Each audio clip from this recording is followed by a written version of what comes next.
Eagles fans, welcome back to another episode of Eagle Watch presented by our friends at Pizza Ranch. And this last weekend, the Eagles closed out their regular season with an absolute statement. A 52-0 shutout victory over UW-Stevens Point.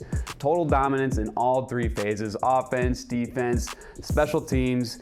UWL rolled to 7-2 and secured its fifth straight NCAA Division III playoff berth. We're going to recap the win, highlight the standout performers, and look ahead to the postseason as the Eagles prepare for a second-round matchup at Hope College in Michigan. Coach Matt Janis is here joining me once again, as always. And Coach, I gotta say, I'm excited to talk some ball. You know, it was a great season finale, 52-0, ending the season with a shutout victory. Yeah. Let's talk about it. What are you most impressed from that matchup? I think if you go back to Saturday, I think, and it's probably even before that, I think as a head coach, as you go throughout the week, right, as a game week, obviously there's all the preparation of opponent, scheme, personnel, even going into travel plan. There's like all this, blah, blah, blah, and it just keeps going on and on and on. Yeah. But I think as you kind of get later into the week, right, because after you get to like Wednesday, then pretty much the schematics part of it is in, right? It's the repetition, it's getting kids comfortable and fast the rest of the week. But I think by the time you get to like Thursday, you start to, as a head coach, you try to figure out like what is the psyche I want our team to play with. Like what's that attitude that you want for them to look like, and what do you want them to, like, that emotion that you want to feed off of. And you know, as I got to Thursday, it was like I want this team angry. I want them pissed off. I want them ready to go crack some skulls here and get this team like angry, right? And that's a tone that you have to set, right? I wanted them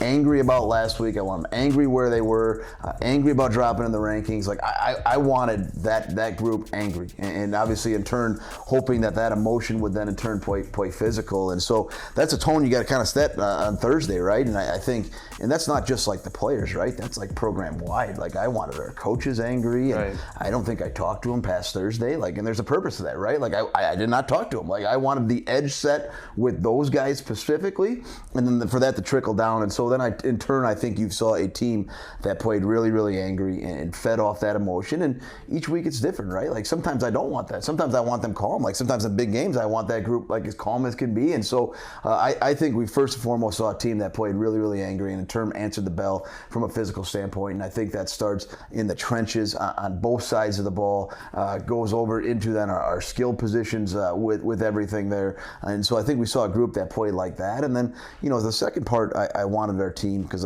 I think it became really apparent after the River Falls game. And I know some people don't understand how MPI and kind of the new playoff system worked, but sure. It became pretty apparent even before the River Falls game that if we beat Stevens Point, we were going to get into the playoffs, right? And so I wanted a team playing angry, but also a team that was playing for that, right? It's essentially a playoff game. Exactly, because the way you weren't going to get into playoffs was if you lost to Stevens Point. And so I wanted a team that was going to play for each other, right? And like, obviously there was a playoff, the potential of a bye, there's all this on the line, but really I wanted a team that was playing for more time with each other, right? Like you put it into kind of a different perspective. Like you're playing for more time with each other. You're playing for one more bus ride, one more meeting, one more practice. Like that's what you're playing for. And I think that's a group that answered the bell right away, right? And I think obviously you go to the first series, like obviously there's anger. I was angry because we got a holding call, which I was really angry about. That I think the official, all the way from 40 yards away through the holding penalty on a Jacob Huber run that I watched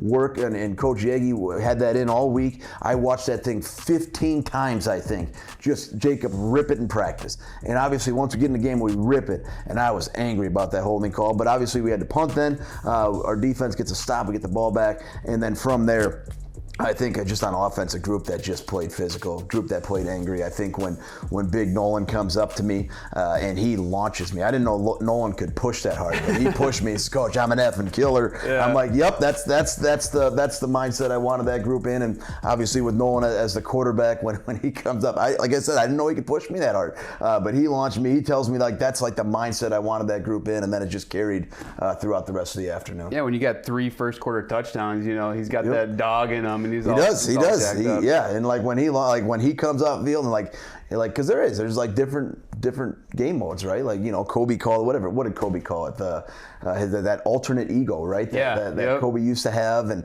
because there is on the football field, there is an alternate ego. Like, and I got to see Nolan's really for the first time, but I think a lot of our guys, like, as we've gone through it, like Keaton Aaron has that, Gabe Lynch has that, like Bray Knott has that, like that alternate ego that kind of comes out when you're on a game field and you're in a game mode and you're in, like, different than what they do in practice, different how they walk around in real life. Right.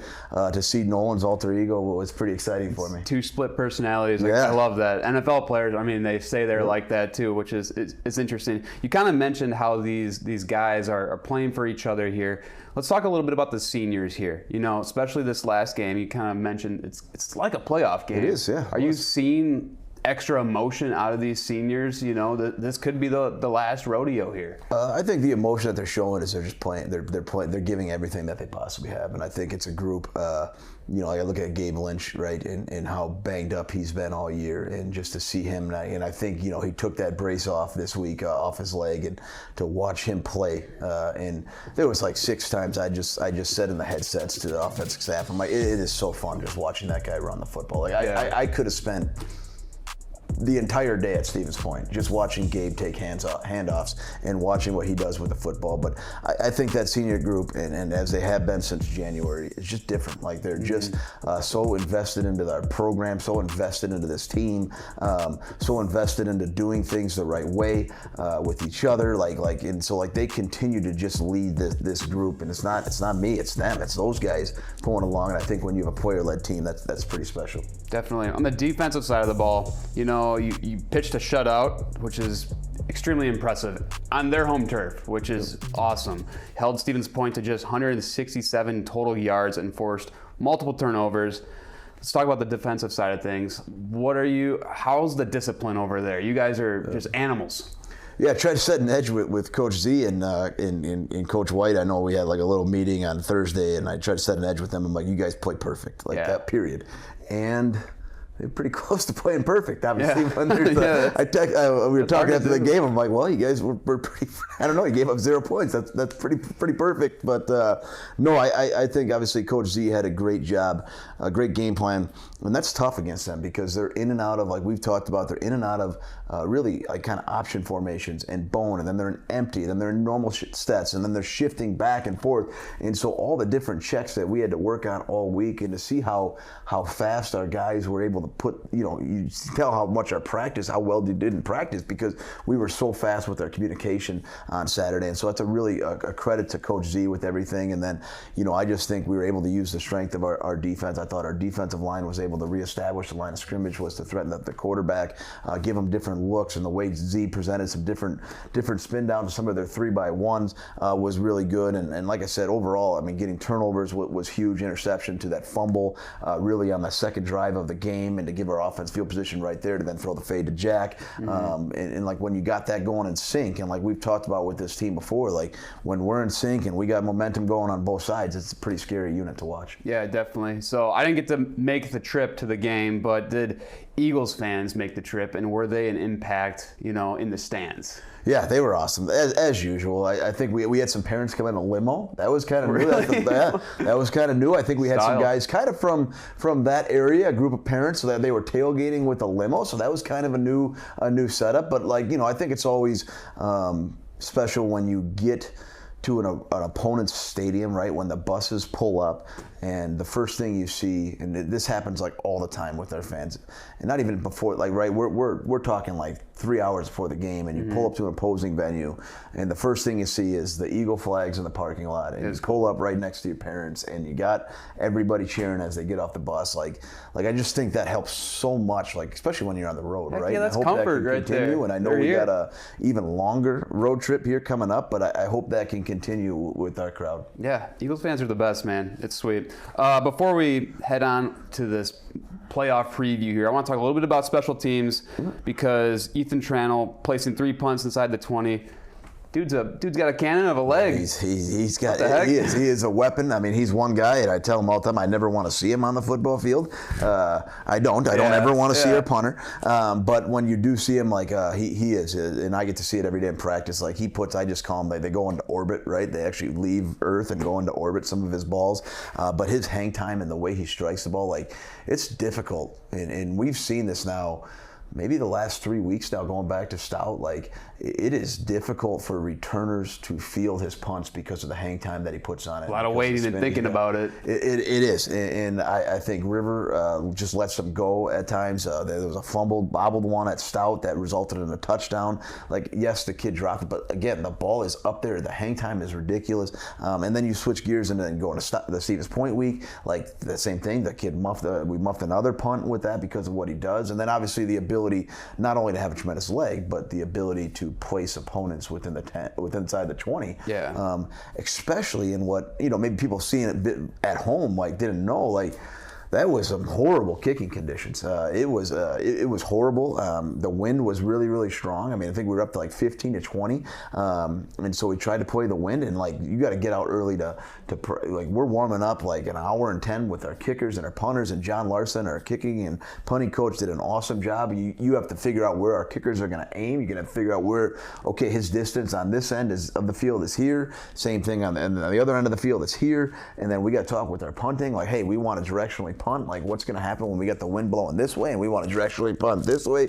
And so Ethan, again, for all that we did pregame, just came out and just punted the ball, which is what he does best, and continues to be a weapon for us. Yeah, punting and kicking, those players don't get enough credit. It's a really tough job, and same goes like for all skill levels, like because you're not on the field a lot, so you got to get those reps in, like you said, before the game and acclimate to the weather. It is tough. Yeah, it's something that in like today's football, right, people just take some of that stuff for granted, right? Like, oh, the ball's just supposed to go through the uprights, the punch just supposed to get off. You still, they don't think about the operation and all that goes into that. And I think our three specialists with Michael Stack, Ethan Trano, and then obviously Ben Walsh as our long snapper have just been huge weapons for us throughout this whole entire season, right? And with the emphasis that we put as a program on special teams is huge. And then now, as we get into the second part of our season now, those guys are going to be leaned on more because field position is going to matter. Right.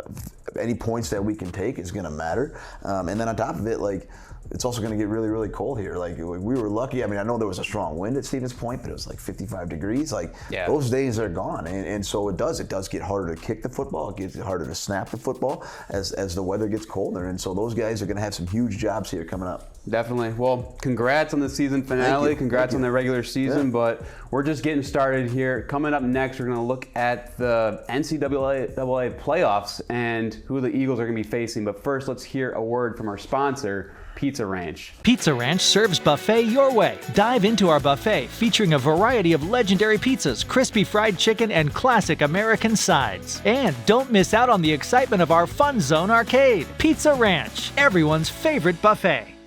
All right, ladies and gentlemen, welcome back to Eagle Watch. The regular season, it's done.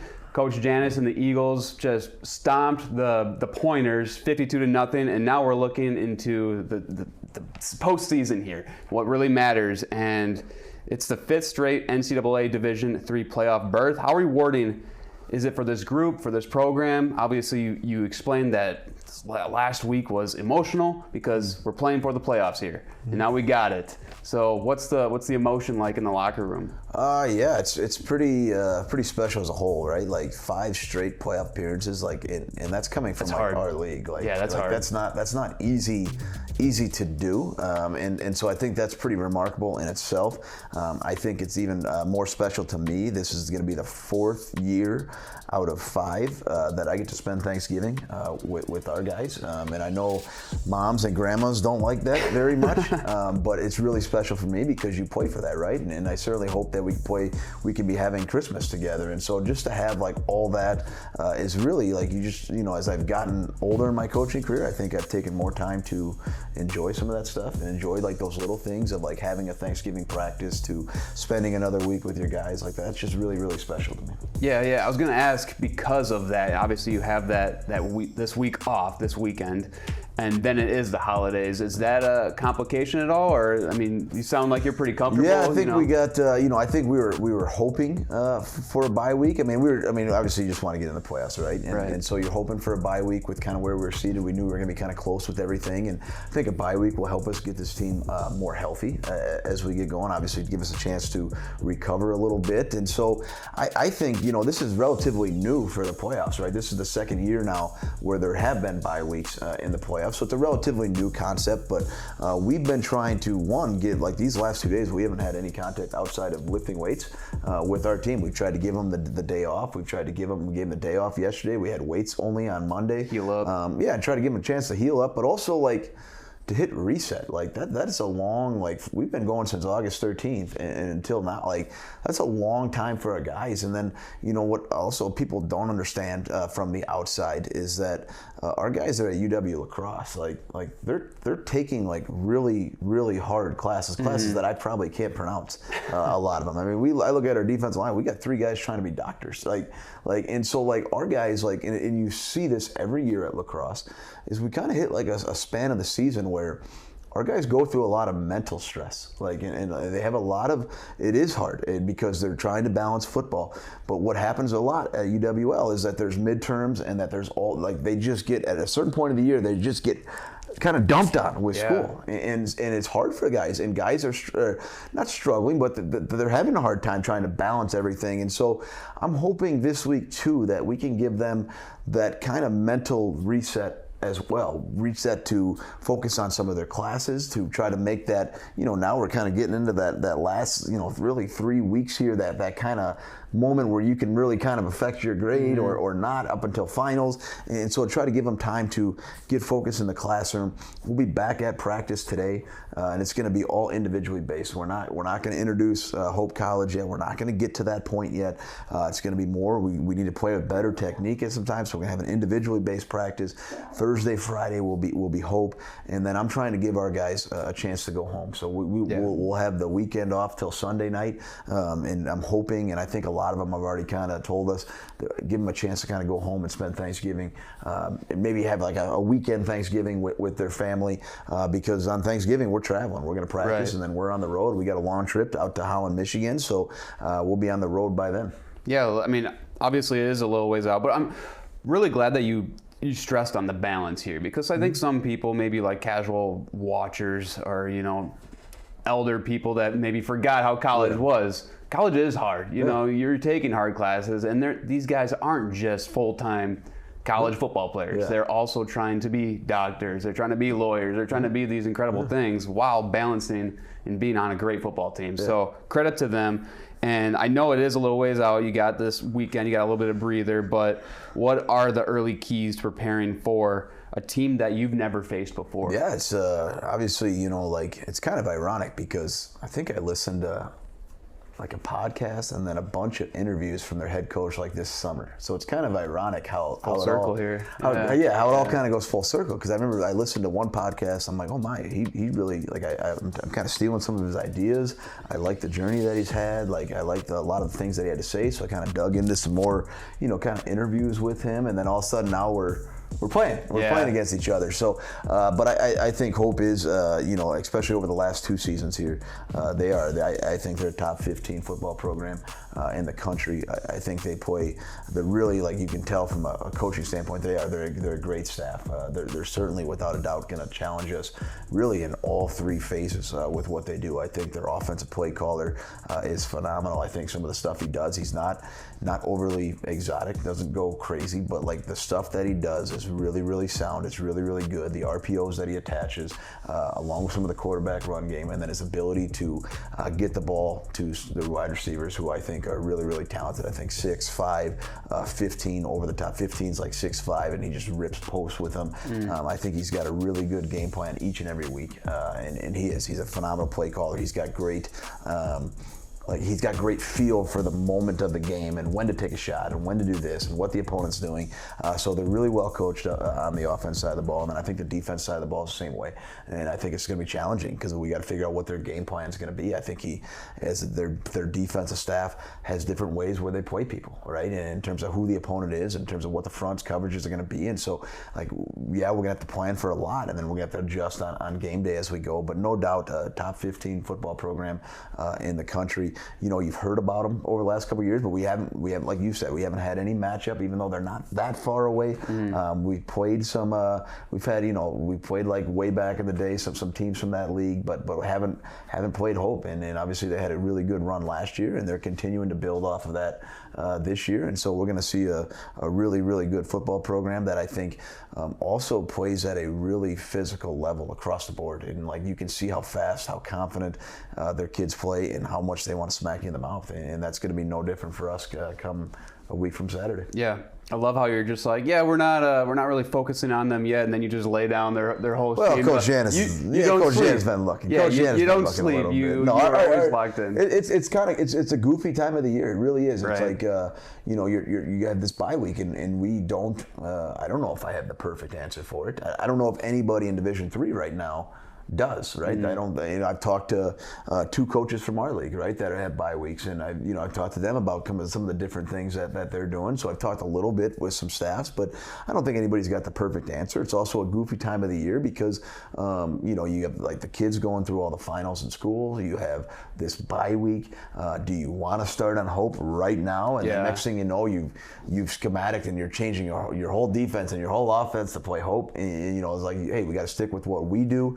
And then we also have from the recruiting aspect of things, right? Like there's a huge part of our recruiting class that is pretty much, their high school seasons have completed.